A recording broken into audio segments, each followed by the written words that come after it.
Good evening all and welcome. Got a few announcements, so I'm just going to drop them here before the video begins. Number one, I've been absent for the last 2 days. I apologize for this. On Monday and Tuesday, I had the paneling put into the studio room, and I do think it has improved the quality of the sound. However, they stuck it with silicone, so it smells of really strong vinegar, and it took a few days for the smell to finally dissipate, which it's finally done. Yesterday I was going to try and record anyway, but unfortunately Pandora didn't have her nap, and it was a challenging day as a parent, so it couldn't be done. Also, as some of you may be aware, I'm working on a secret project, and I got the prototype for it today, which was very lovely. Unfortunately, the quality wasn't quite what I was expecting. It was subpar, and I was left quite disappointed, to be honest. So I'm going to have to find someone else who might be able to do a better job if this is going to happen at all. So yeah, all enigmas for now. What isn't an enigma is tonight's video. I also have the pleasure of welcoming Daughter of Darkness again for a collaboration. If you enjoy her voice, please feel free to check her out. A link will be in the description and to a video at the very end. But for now, thank you for listening. It's time to get comfortable and let the darkness take control. I live in the valley of Sacramento, California, a few miles from the American River. This particular river is only a short walk away from a vintage part of my town, where there is absolutely nothing but chickens and a family-owned business. My first job was a family-owned coffee shop when I was 16 in this little town. To give you some backstory, now a lot of the homeless folk often flocked to the rivers and would often wander into my shop. I dealt with the odd bodies on and off almost every day without a care. However, there was one weirdo I remember vividly enough that it still makes me sit and wonder.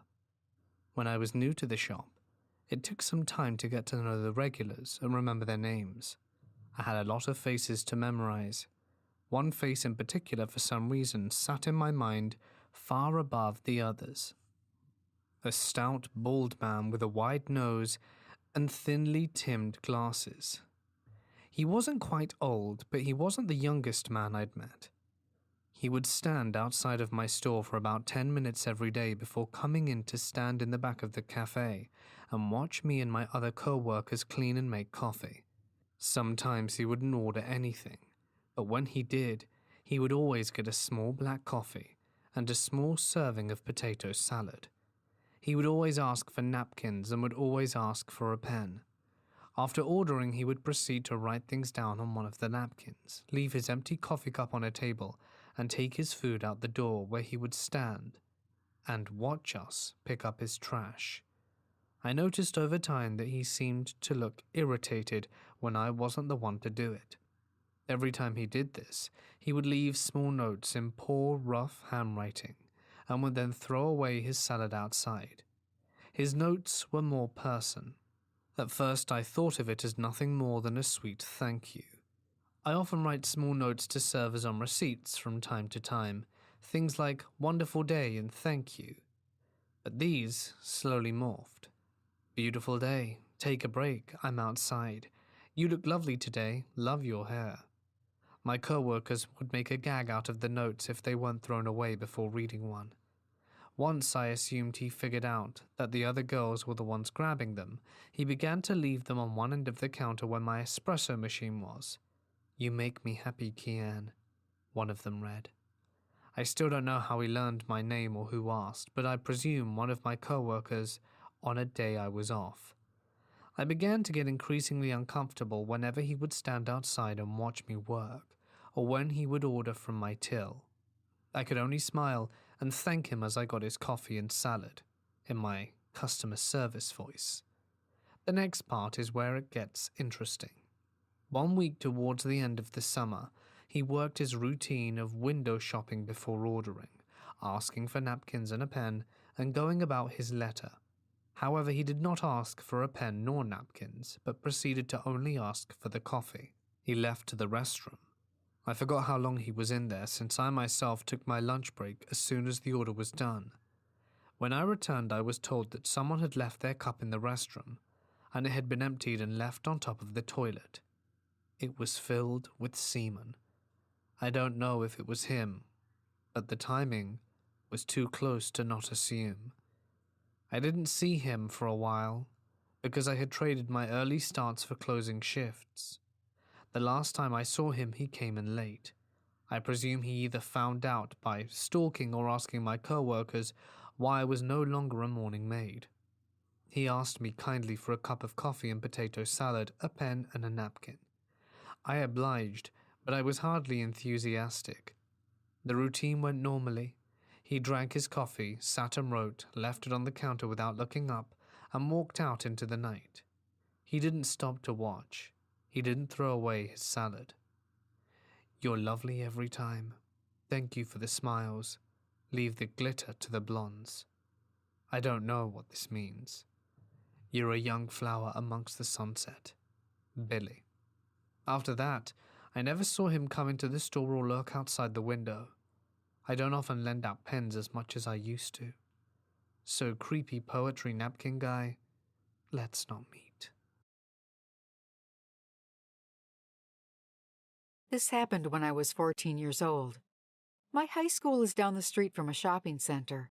It's normally pretty busy, mostly because there's a McDonald's and Walmart that most kids go to after school. The Walmart only carried groceries, so it didn't attract your typical Walmart type. On the day this all went down, my friend and I decided to walk to McDonald's after school to grab a bite to eat.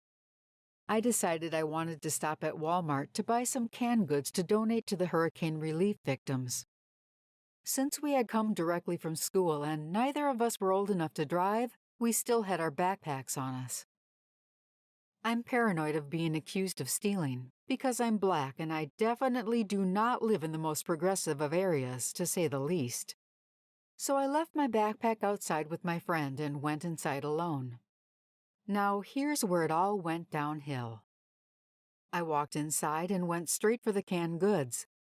I was deciding what to buy when I saw an old man of about 70 or 80 years old, not walking, but hobbling towards me. I assumed he just needed to buy something in that aisle, so I gave him a polite smile and went back to my shopping. But then I realized that this guy's eyes were trained on me, and the closer he got, the more obvious it was that he was trying to talk to me.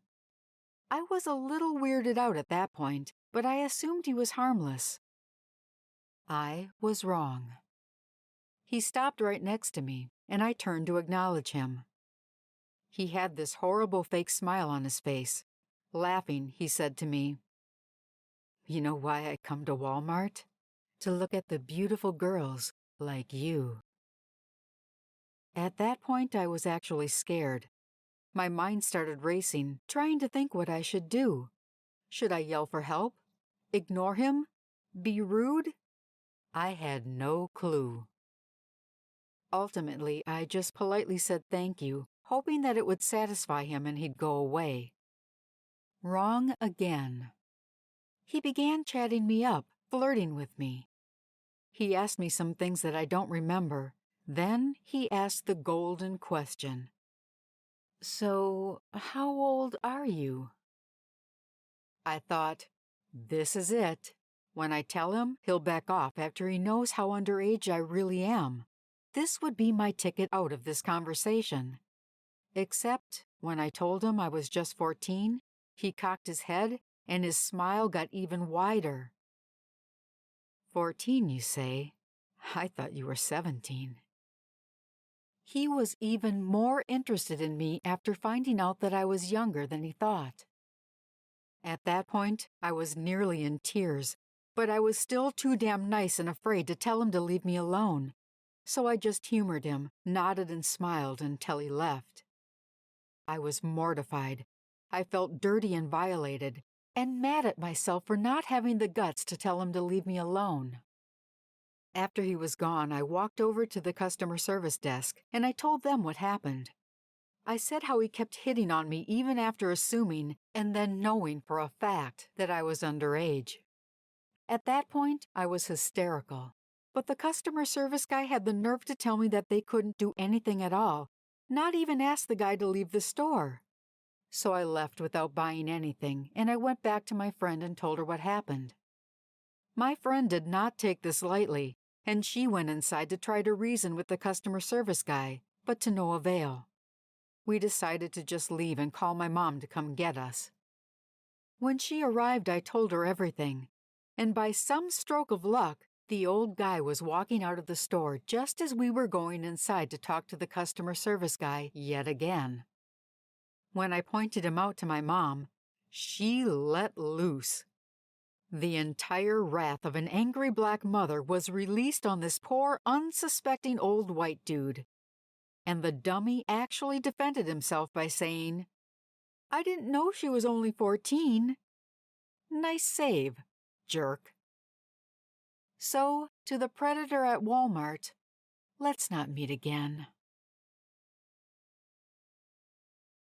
A little backstory in order for all of this to make a bit more sense. I used to live in New York City in a tiny apartment full of 6 other people and me, so 7 in total. We dubbed ourselves the team. I was the youngest at 19 and was treated like all little sisters, as everyone else was 26 to 35. I'm also pretty tiny, standing at 5'2", and not even 115 pounds soaking wet. This particular instance involved my giant 6'5" weightlifter roommate from Africa that I called Moo. During the summer, I worked at a little hole-in-the-wall coffee shop on the Upper East Side. Contrary to popular belief, the highest crime rate was the Upper East Side. I would close on a few nights out the week with another worker that absolutely hated my guts called Fatima. I only agreed to close on the night she worked the late shift because I got to bring home the bagels that wouldn't sell and would give these out, otherwise they'd be thrown away. On my walk home, which was about a 30-minute walk, I would give a bag of bagels to a nice homeless man. I called him Bagel Guy, and he called me Coffee Girl. And now is where the story begins. Earlier in the day that I closed with my coworker Fatima, a man had come in and ordered coffee, which isn't unusual in itself because I worked in a coffee shop.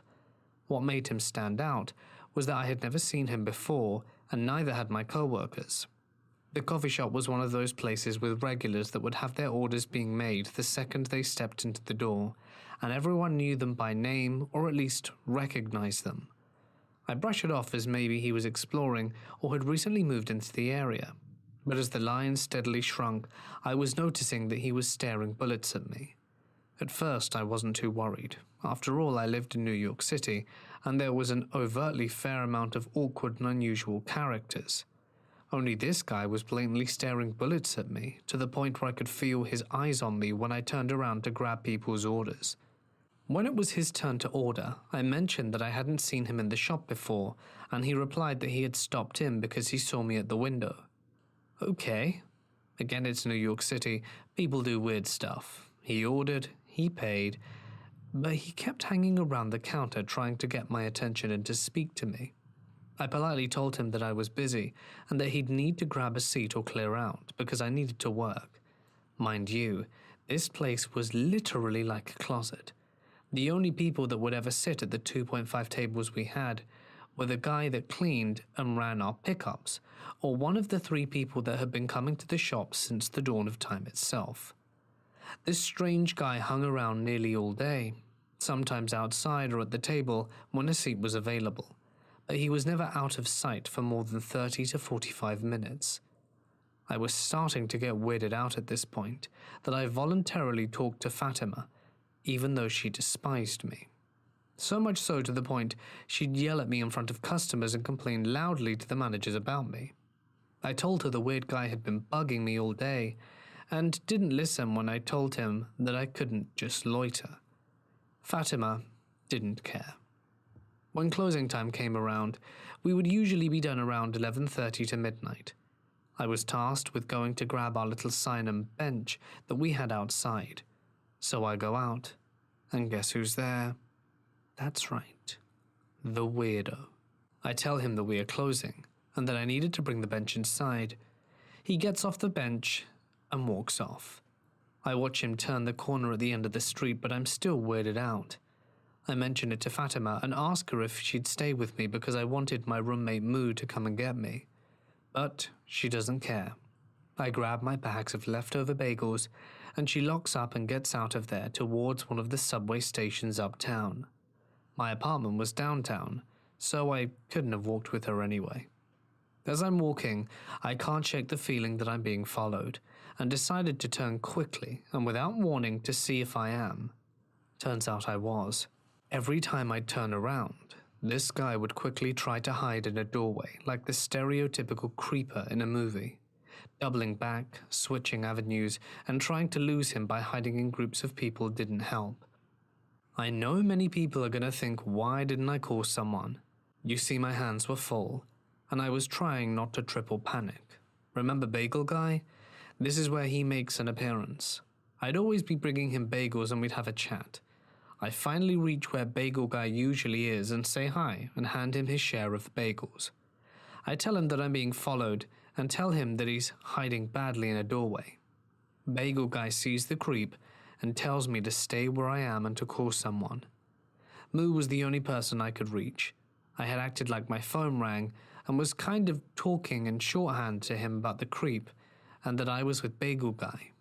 Moo was still a ways downtown, but said that he was hurrying, and I asked Bagel Guy if he'd walk with me to meet my roommate because I was scared out of my mind, and he agreed and said it was no problem. We start our walk downtown towards my roommate, and the whole time the creeper is still following. He's even doing the whole horribly fail at trying to hide shtick, but he's getting closer and closer every time we turn to look. But there's still no sign of Moo and I want to cry. Finally, we see a beast of a man just barreling towards us and I immediately recognize it as Moo. I guess he had seen the guy following me and now Bagel Guy, because Moo doesn't stop as he reaches us, he just kept on running. Bagel Guy and I decide to jog towards where Moo was heading, and I was glad I did. When Moo reached the creep, he shoved past him against the wall where he was hiding and confronted him about following his little sister. I guess I should note that I look nothing like Moo. The creepy guy is now the one scared out of his mind. He has this 6'5" ripped guy that's nearly breathing fire at him. Moo threatened the guy that if he catches him following us again after this, or following me, or coming to the coffee shop, that the creep is going to regret it severely. I was a little taken aback. Moo is a giant teddy bear, but he's not someone you want to be on the bad side of. After Moo was done scaring the guy, he thanked Bagel Guy many times for watching out for me and hoped he enjoyed his bagels. Then Moo and I got home. Unfortunately, I was never bothered by that creep again. I seem to attract a lot of creepy guys. I don't know if it's because I'm petite and look like I won't fight back, or because I'm mistaken for sweet and endearing when people don't realize that they're just getting my customer service face. I get followed frequently, and I've had a few different stalkers. It's exacerbated by the fact that I tend to be a bit clueless at first when someone's being creepy. The following story is one of my more interesting encounters. I worked at Starbucks for a while, one that's located inside of a Target store. The manager wanted us to create personal connections with the customers by learning their names and making small talk. While I'm not great with names, I do have a very good eye for faces and for remembering which faces order what drinks. So one day, a guy with a bunch of tattoos walked up to the counter. I used the tattoos as a talking point, and I nicknamed him John the Tattoo Guy. He always ordered a venti white chocolate mocha. After that first day, he started coming in 3 to 4 times a week. One day, he paused, stared at me, and said, "Have you been avoiding me?" I laughed. At the time, I didn't know anything was wrong. So I said, "No, I've just been at school a lot." He nodded and walked off. After he walked away, my co-worker whispered to me, "He's been coming in here every single day looking for you. He even checks under the counters." Well, that did concern me a bit, but then I thought, maybe the guy just has a social disorder, and that makes him a little awkward. He came back about a week later. I was having a conversation with another customer about donating blood. I've always been a firm believer in donating blood, even though I'm afraid of needles. Without missing a beat, John the tattoo guy joined in the conversation and said, "I can't donate blood." I said, "Oh, why not? Are you afraid of needles too?" "No," he said. "I have hepatitis C. But don't worry, you can't get it from me, unless we have really rough sex." Now, keep in mind, before this, I only had very basic two-sentence conversations with this guy. I looked at him, gave a nervous laugh, and went back to my work. Right after that, the store security guard came over to talk to me. I thought he must have overheard the conversation and was coming to help me out. But it turns out that John the tattoo guy was actually stealing from the area Target stores, and the security guy wanted me to flirt with him to find out where he lived. So, John and my old security guard, let's not meet again. A friend of mine was telling me some stories about a Starbucks location she worked at, and this one really bummed me out. There are usually homeless people in that area, and most are relatively harmless. She and her co-workers noticed a grisly-looking man hovering around, and soon saw that he had a hunting knife in his belt, but that's legal in my state. I believe this is what got the cops called, but at some point during the encounter he borrowed an employee's phone and went to the bathroom. He then returned the phone and leaves. The employee checks the bathroom expecting to find needles or something, but also expecting to find drugs stashed somewhere, which happens apparently. Checking under the sink and inside a PVC pipe, she finds an SD card, plugs it in, and it is completely full of porn. I'm told they noped out of there immediately and called the police, so the details aren't known. I shared it here, but can't stop imagining the terrible underground network of people using dead drops to trade what has to be horrifying and almost certainly inappropriate sexual material, i.e. underage, in broad daylight. One time I was in Starbucks before meeting up with my boyfriend. I ordered, then sat down at the table to wait for my drink. I have a very strong resting bitch face when I'm in public alone. I'm only 5 feet tall and 100 pounds, so I use it to keep creeps away. This day, however, it didn't work. My boyfriend was held up at the military processing facility. He had just joined the Navy, so I was having a friend pick me up and bring me to him. As I sat there waiting, this creepy guy came over to me out of nowhere and introduced himself. I tensed up as soon as he sat down across the table from me. He said he didn't want to seem weird because he'd been staring at me, and he decided the best thing to do was come talk to me so I'd know he was okay. He said I seemed like I was a cool girl and he wanted to get to know me. He asked if I was a student because I had a backpack with me. I told him no. He asked if I had a job, and I said, not at the moment. I was trying to give very short answers, all the while giving whoever I could make eye contact with that help me look.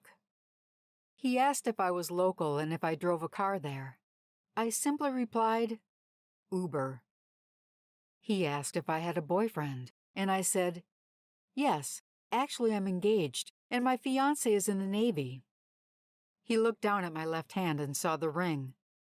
He told me that he had friends in the military. I didn't respond. I never made eye contact with him, but I made a mental note of everything about him. He was of average size and weight, with a narrow jaw and terrible brown teeth. He told me he was a writer working on a book, and he also offered me a ride. But I said, no thank you, I have someone coming to pick me up. He finally left me alone after playing 20 questions. I got my drink and went outside to a table where I didn't think he could see me. I was texting my friends trying to get one to call me. when the next thing I knew, Mr. Creepy Guy comes and sits down across the table from me again. This time he offered me a job typing his manuscript. He said he'd pay me $20 an hour cash. I declined, but he kept going on about how we should meet up and he could pay me, and he told me he would give me a ride whenever I needed one. He also told me he was a photographer and a web designer.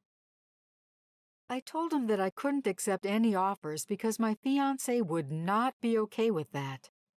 He offered to leave me his number so my fiancé could call and talk to him, but I told him no. He then asked if my fiancé was strict with me. I said, no, he's just protective. He asked for my number, and I said, my fiancé definitely would not be okay with that. He insisted that he wasn't trying to break up my relationship, just trying to help me out. And he made a point of telling me that he's friends with married women and their husbands, too. He finally left me alone after saying over and over again that he wasn't trying to be weird. Too late. I left and never went back to that Starbucks again. I thought that would be the end of it, and I'd never have to see him again, but I was wrong. He may not seem very creepy to you, but he gave off a very, very strange vibe that's kind of hard to explain. So the following Friday, I went to Target. The Target is in the same shopping center as that Starbucks, but I hadn't seen the guy, so I felt safe. I got bored and decided to sit outside to wait for my boyfriend. That was my mistake. I should have stayed inside. I was sitting on a bench in front of the store when I saw someone out of the corner of my eye walking towards me. I glanced up and realized it was him. In a panic, I texted my friend and asked him to call me. I thought of going back inside, but the guy was blocking the way. He stopped by the doors and just stood there for a good 5 minutes looking around before going inside. I was telling my friend to hurry up and call me, but he was in the middle of something and said he'd call in 2 minutes. As I was waiting, I saw the guy coming back again towards me. He had only been inside for like a minute. He walked past me, turned around, then walked back and came up to me, making me very nervous. He made some excuse to talk to me. He said, "Hello." I said hi, without even looking up from the phone. Then he said, "May I ask you something?" I said with all the attitude I could muster, "What?" "I'm new in town, and I was looking for, never mind, sorry," and walked away. Thankfully, by that time, my friend called, and we stayed on the line for a good 45 minutes, during which time the guy seemed to completely disappear. I said to my friend that if he's still around when my boyfriend comes, then he would handle it. Since my boyfriend just joined the Navy, he would not be dumb enough to put his hands on the guy and get in trouble. But he is very tall and muscular, so I'm sure he'd scare the crap out of him. My friend finally had to go, and as soon as we hung up, and I mean literally the second we hung up, the creepy guy walked past me again. He hadn't left at all, but was waiting right out of sight, listening to my conversation. It was 3:26 p.m., and my boyfriend got off of work at 3:30. So I texted him, and I told him where I was and that the Starbucks creep was back again, and that I was going to call him at exactly 3:30 and to please pick up. He answered and I told him what happened, and he said that he was coming to get me. I had my boyfriend stay on the phone with me until he got there because I was scared. And the creepy guy was standing just out of sight again, listening. I made sure to call my boyfriend honey and baby multiple times because I knew the guy was listening. Next thing I knew, he was walking away over to Starbucks. When my boyfriend arrived, he was ready to give a verbal beatdown to this guy. But of course, the coward was nowhere to be found. I vowed never to go to that shopping area alone again. But even when I was with someone else, he still bothered me. I saw him again a few months later, And he followed my mother and me around Target with a hat covering his face, as if I wouldn't recognize him. I haven't seen him since, and it's been a few years now. So, Starbucks stalker, let's not ever meet again, or I guarantee you'll regret it. Where I live is a small town, Brentwood, California, not where O.J. Simpson had his puzzling trial. We have an area code and around 50,000 residents, so you could say I lived in a small town. You kind of know everyone here. The mom of three you just saw in Ultra is now at Safeway. That's how small we are. But this is about my old crossing guard from my middle and high school. Middle school was about 4 years ago, and the crossing guard was always very weird. Now, I didn't walk home, but every morning and every evening, he was there yelling at kids to not cross. My mother and I looked over one day to find him scratching his nether regions around the children. Then, soon after, his whole head and face was shaved. Before he had all his hair, even a mustache, you could say that he looked like Ron Swanson from Parks and Recreation. Just seemed odd, and I'm not one to judge people. People are people. We all have a special little thing about ourselves. But then he was gone, out of nowhere. He was gone by 8th grade year, which was still middle school where I live, and I was kind of relieved though. He kept getting weirder until he left. I'm now a sophomore in junior high school and saw him today at the Safeway Starbucks. Nothing odd really, just a small town, but it's just odd. I ordered a regular coffee for my mother and a frappe for myself, and while waiting for my drink, he stared me down. I'm 15 years old, 5 foot, curvy, and get a lot of looks. I look older than I really am, got up quick to fill the coffee with some cream, and I could see him looking at my ass in the glass wall they had. He didn't take his eyes off me until I turned around to look. So I'm waiting for my frappe, and he gets up and shouts while looking at me. I jumped in my seat from fear, and he goes to ask for more ice at the pickup area, and they politely declined, as he had asked before. I know you're thinking, this doesn't seem right, but then I see my drink is ready and I go to grab it. He's still waiting there even though they said no, and I grab a straw and walk away to tell my mum who's getting groceries. She remembers him all too well and wasn't surprised by the events that had happened. We walk around still, and soon leave after about an hour, and he's still there. As we pull out of the parking lot, there he is staring at my mother and I, very focused on us, and my mother looks over after a few seconds, and then looks away whistling. This guy might just be a simple middle-aged man, but it takes a lot to get me creeped out, but he was able to do it. I hope I never encounter him again. He really freaked me out.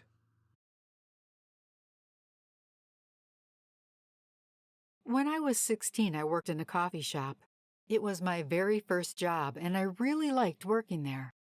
I would occasionally get a creepy comment from some random old guy, but I tolerated it because I really needed the paycheck. But this one time, it went way too far. I worked from 2 p.m. to 10 p.m., and those were long, feverish hours. There were 2 stations that you had to switch between, one for coffee and pastries and one for ice cream. So I would spend long hours going back and forth between the 2 stations. I often worked with a girl in her early 20s named Kelly. She was really pretty, but despite her age, she had the maturity level of a 14-year-old. She wasn't much help at work, despite being my supervisor. She made me do all the work and expected me to split my tips with her 50-50. For about a week, I noticed the same guy coming in on the regular. He'd bring his laptop, order a green tea, and then sit and browse the internet for hours. I didn't pay any attention to him at first, but by the 3rd day in a row of him coming in, he made small talk with me at the counter. He asked me my name because I wasn't wearing my name tag. I told him my name, and he smiled and said he knew my mother. I fake smiled back and talked all giddy with my customer service voice. Then, in kind of a creepy way, he asked me how old I was. That made me uncomfortable, so instead of answering, I told him I needed to check something in the back room. I went in the back and I told Kelly that this guy was being creepy and asked if she could take care of him. She told me I was just being paranoid, but did me a solid anyway. I waited in back for about 10 minutes before going to the counter, and when I did, I found Kelly and this guy laughing and talking like they were old friends. He seemed to be flirting with her a lot, and then he looked up and saw me. He gave me a really creepy smile, winked at me, then turned to leave. I was disgusted, but decided to just get on with my work. The next day, he was back again. He ordered the same tea and sat down. I'm sorta nosy, so I walked over to the ice cream area where I could get a look at his laptop screen. He was looking at some girl's Facebook photos, and she looked very young, younger than me even. He clicked on pictures of her in bathing suits and just stared at them. It was all very creepy, but I forced myself to ignore it. He came back again the next day and did the usual thing, but this time I didn't look at his laptop screen. By 5 p.m., he was still sitting there. He usually would have left by then, and even Kelly noticed it. He came up to the counter and I walked over to assist him. He asked for a cup of boiling water for some medication he claimed to be on. To get to the water, I had to turn around, and I was wearing leggings and did not want to give this guy a show. So I backed up, got the water, and walked back to him. He seemed very disappointed that I hadn't turned around. As he picked up the water, he said to me, "Those leggings look a little tight on you. Are they tight?" I just stared at him. He laughed and said he was only joking, and he walked back to his laptop. I went into the back and told Kelly and asked her to kick the guy out, but she refused, and she said he was just being nice. I got upset with her and went back to the counter, but I was too scared to tell him to leave myself. He ended up staying there for the entire day. At 10 p.m., I grabbed the keys and locked the doors. The doors are locked from the outside, but you can still open the inside door to get out. This is a way to let customers know that we're closing. But this guy didn't make a move to leave. He asked me what high school I went to, but I ignored him and walked behind the counter. I shut off a couple of lights to signal again that we were closed. At that point, Kelly came to the front and she saw that he was still there, but she still didn't kick him out even then. She made small talk with him at the counter and let him sample the ice cream. He offered her a small round thing that looked like a pill, but he claimed was a mint. She declined. I overheard the conversation he and Kelly were having. He asked her what high school she went to. She laughed and said that she was 22 years old. He said, "Oh, I thought you were 15. Kelly didn't laugh at that one. I was incredibly disgusted, so I grabbed my purse and left. I walked out to my mom's car and I told her about the weird guy as we drove away. My mom doesn't tolerate that kind of thing, so she turned around and pulled back into the parking lot. She asked me if the white truck was his. I said yes, and she told me to stay in the car. But before she could do anything, he came walking out. He saw us, smiled and waved, and started walking over to us. My mom pulled out of the parking lot and drove away, telling me that she knew the guy. My mother works at a bank, and he's a customer there. She said he's always asking her out despite knowing that she's married, and he makes very inappropriate comments to her. My mom has a framed picture of me on her desk, and customers can see it. He must have seen it, found me on Facebook, and found out where I worked. We called the police when we got home and told them all about the guy. They said they were looking for him and they'd call us back. Well, they found him pretty easily and arrested him, but not for harassment. They arrested him because he was already banned from the property for a full year, and he shouldn't have been there in the first place. So, to the creepy guy who stalked both me and my mother, let's hope for your sake that we never meet again. This happened a year ago, when we were on a mall having a good time. But there was about 7 of us. 6 of us were 14 and one of them 13. These details will be important for later. Many of my friends had started to leave. I was alone with the 13-year-old that was a relatively new friend. It was getting late and almost 10, and because of this we decided to go grab a coffee. So we went to grab one as we waited for our parents. Well, we're not the only ones. The Starbucks was still full of people. I said to her to just stay outside and there were some tables where we could sit. The line was slow and the coffees were ready in 15 minutes. They were understaffed because the place was about to close. I go outside and see a grown man, who seemed overweight, in the same table almost touching my friend. She was quite uncomfortable with the situation. I'm not very tall, but I'm a bit overweight, with a lot of my weight concentrated on my legs. He was still a fair bit taller than me. As I approached, we engaged in conversation. "Who are you?" "I'm her boyfriend." The guy then laughed in a way that made my blood boil. "How can you be interested in something like him? He's a kid. You need an adult." Now, I'm gonna be honest. This really pissed me off. I wouldn't say I'm handsome, 4 out of 10 perhaps, but she stood up and backed away from him, and told him to leave her alone. I couldn't comprehend why this guy was coming after her. She was so visibly underage. Then a barista came out of Starbucks and just stared at us. I felt confident in that moment to give him a really stern kick to the balls as he was distracted, and then we legged it to the parking lot to wait for our parents there instead. We became closer friends after that. She's been through some stuff, but it still annoys me that these older creeps really think that they're gonna get lucky with a 13-year-old girl. I mean, how perverse can you be? A couple of years ago, I had my mom drive me to our local Starbucks. I wanted to spend a couple of hours there working on my laptop just to get out of the house. At the time, I was about to turn 18, but I look even younger for my age, making the whole encounter even more strange. I sat there working, not talking to anyone. Then an older couple, I'd say in their 70s, walked in and sat at a table near me. They talked to each other for a few minutes, and then the man went up to the counter to order. When he did, his wife turned around and asked me how to connect to the Wi-Fi. So, being a nice person, I went over and showed her how.